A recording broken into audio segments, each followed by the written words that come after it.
네, 후보자님, 후보자님께 제가 행위 유형의 허위사실 공표죄에 대해서 서면 질의를 드렸었는데 이것의 존폐나 제도 개선 과제에 대해서 여기에 대해서 입법 정책적으로 결정할 일이다라는 답변을 주셨어요.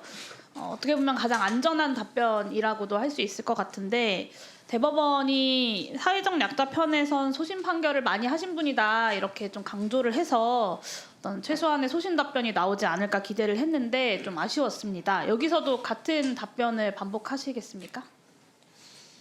예, 기본적으로는 답변드린 내용을 답변 드릴 수밖에 없다고 생각을 하고 있고 좀 입법적인 사항이 강한 부분이라서 그런 답변을 드렸다는 걸 좀 이해해 주시면 네, 감사하겠습니다. 후보자님의 의견에 대해서 이렇게 저희가 입법을 국회에서 하게 되더라도 선관위원을 포함해서 여러 의견들을 듣고 입법에 대한 논의를 하는 것이기 때문에 의견을 여쭤보는 거다라고 이해해 주시고 답변을 해주시면 좋을 것 같습니다.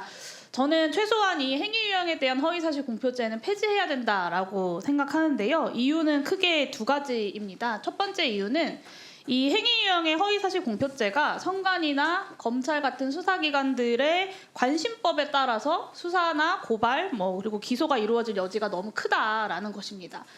예를 들면 지난 대선에서 내란 수괴 혐의로 지금 구속되어 있는 윤석열 대통령이 TV 토론에 나와서 이렇게 말했습니다. 2010년에 제가 결혼하기 전에 이 양반이 골드만삭스 출신이라고 해서 한 4달 정도 맡겼는데 손실이 났다. 손실을 봐서 저희 집사람은 거기서 안 되겠다 해서 돈을 빼고 그 사람하고는 절연을 했다. 이렇게 이야기를 했어요.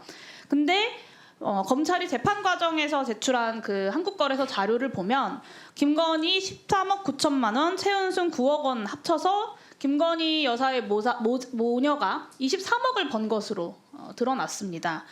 그 다음에 이 김건희 씨가 이 씨와 절연을 했다라는 것도 거짓임을 밝히는 녹취록이 재판 과정에서 드러나기도 했습니다.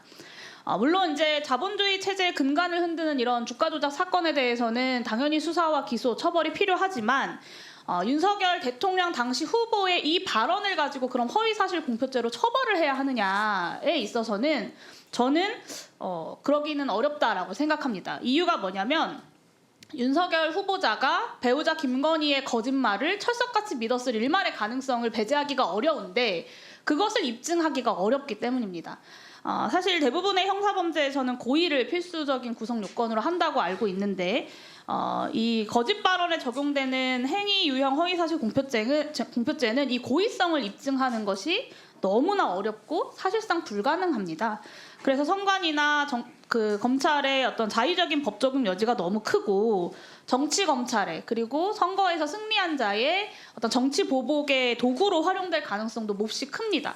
저는 그래서 이 행위 유형의 허위사실 공표죄에 이런 심각한 문제들이 있다고 생각하고 제도 개선이 필요하다고 생각하시는데 동의하시나요? 예, 그 점에는 동의합니다. 네. 이 두 번째 이유는요. 그 대통령 선거에서 법 적용을 놓고 당선자와 낙선자 사이에 발생하는 심각한 불공정 때문입니다. 후보자 윤석열도 이 발언으로 허위사실 공표죄로 고발은 됐습니다만 불소추 특권 때문에 기소와 재판은커녕 사실 수사도 이루어지지 않고 있는 상황이고 불소추 특권이 아니더라도 대통령에게 허위사실 공표죄를 적용한다 검찰이 수사기관이라고 하는 건 사실 정치적으로 불가능한 일이죠. 그런 이 선거법 위반자를 처벌하는 중대한 이유라고 하는 건 크게 부정한 방법으로 당선된 사람의 당선을 무효로 하자는 것인데 막상 대통령 선거에서 당선된 사람은 법 적용이 불가능하고 낙선한 이재명 대표에게는 특정인을 몰랐다고 한 발언 그리고 전체 일행 중에 의도적으로 일부만 캡처해서 공개한 국민의힘의 사진에 대해서 조작됐다라고 한 발언에 대해서 문제를 삼고 고의성을 객관적으로 입증하기 어렵고 불가능한 이 발언들을 문제 삼아서 수사하고 기소하고 유죄까지 선고하는 이게 과연 우리가 선거법을 통해서 달성하려고 하는 그 정의를 실현할 수 있을까? 저는 그렇지 않다고 봅니다. 오늘 그 제도 개선의 필요성에 공감을 해주셨기 때문에 위원으로 취임하셔서 선관위 차원에서 이 허위사실 공표죄의 제도 개선책에 대해서 좀 고민을 하고 대책을 마련해 주시기를 요청드립니다. 그렇게 하시겠습니까? 예, 그렇게 하도록 하겠습니다. 네. 그리고 이 여론조사 관련돼서 한 가지 좀 여쭤보려고 하는데요. 선관위의 선거 여론조사 기준은 주관적 판단이나 편견이 개입된 어휘나 표현, 특정 정당 또는 후보자에 관한 허위 사실, 긍정적, 부정적 이미지를 유발하는 내용을 금지하고 있습니다. 화면 한번 봐주시면요. 윤석열 대통령 체포영장에 대한 불법 논란에도 불구하고 공수처가 현직 대통령을 강제 연행하는 것에 대해 어떻게 생각하는가? 이재명 조국 범죄 세력 심판 주장에 공감하는가? 그리고 이재명 대표의 검찰 기소 사실을 반복하는 문항들까지 이런 문항들이 여론조사의 신뢰성과 객관성을 담보할 수 있다라고 보십니까, 후보자께서는? 지금 뭐 이걸 놓고 제가 지금 구체적으로 어떤 말씀을 드리기는 쉽지는 않은 것 같습니다. 근데 어쨌든 여론조사 결과가 선거에 미치는 영향이 상당하다고 생각을 하기 때문에 그 공정한 여론조사가 굉장히 중요하다는 점에는 저도 동의하고 있습니다. 네, 여기 보시면 후보자께서 또 이렇게 애매하게 답변을 주셨는데 불법 논란이라고 하는 한쪽의 논란만 반영해서 질문을 하고 있어요.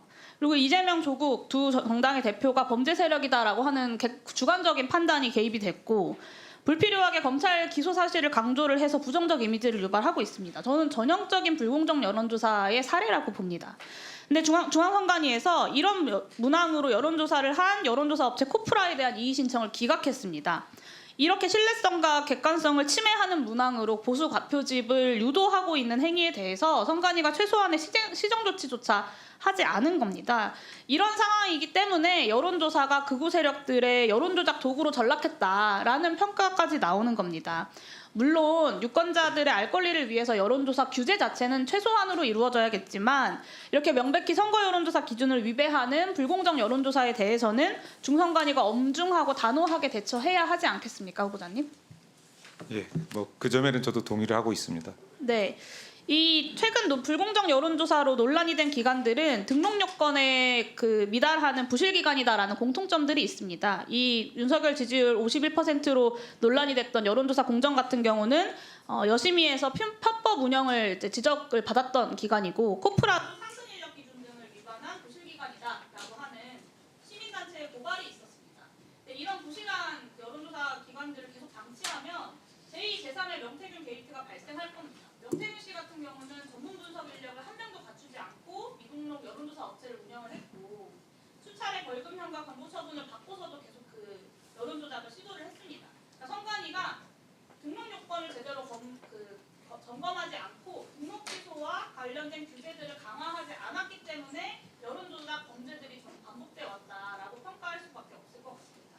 그래서 말씀드리고 싶은 건 이 여론조사 기관에 대한 등록 요건을 법률로 좀 네, 정리해 주시죠. 법률로 명문화하고 기관들에 대한 상시적 점검을 진행할 필요가 있다라고 보고요. 이 등록 취소된 기관에 대한 영업 정지나 혹은 재취업 금지 같은 규제 강화도 같이 진행이 되어야 되겠다라고 생각하는데요. 여기에 대해서 후보자 입장. 위원님께서 지적하신 내용은 유념하고 그 부분에 대해서도 세심히 살펴보도록 하겠습니다. 네.